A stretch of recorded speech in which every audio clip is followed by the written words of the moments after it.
जय मां दुर्गा म्यूजिक खजोली बाजार। अखन अहाँ सब सुन रहल छी रूबी पंडित साहू प्रकाश के आवाज में।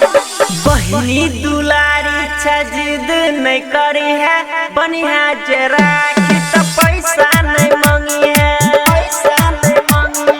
बहिनी दुलारी जिद नहीं करी है, बनिया जरा की तो पैसा नहीं मांगी है। ना चाहे पैसा ना ही रुपया हो, ना चाहे पैसा ना ही रुपया, बहिन पर बन करई हो सहैया। बहिनी दुलारी जिद नहीं करी है, बनिया जरा की तो पैसा नहीं मांगी है। बहिनी दुलारी जिद नहीं करी है, बनिया जरा की तो पैसा नहीं मांगी है। पैसा नहीं मांगी है, पैसा नहीं मांगी है। मुन्ना राज हिटली बाजार मधुबनी। पैसा नहीं मांगी है, जय मां दुर्गा म्यूजिक खजोली बाजार। पैसा नहीं मांगी है। साल भर से खेलै सुना कलाई,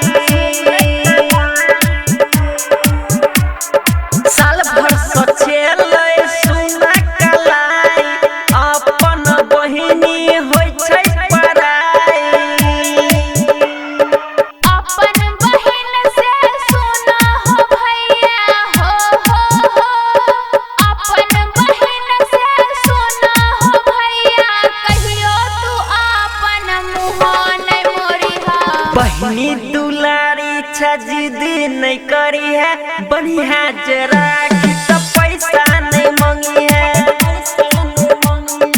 बहिनी दुलारी जिद नहीं करी है, बनिया जरा की तो पैसा नहीं मांगी है। पैसा नहीं मांगी है, पैसा नहीं मांगी है। मुन्ना राज हिटली बाजार मधुबनी। जय मां दुर्गा म्यूजिक खजोली बाजार। हाथ में राखी माथे पटीका, हाथ में राखी माथे पटीका, बहन दिया हमरा तू बहिनी के फीता।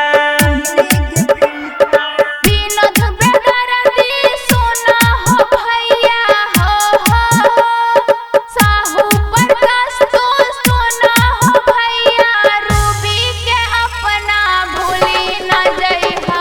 बहिनी दुलारी जिद नहीं करी है, बनिया जरा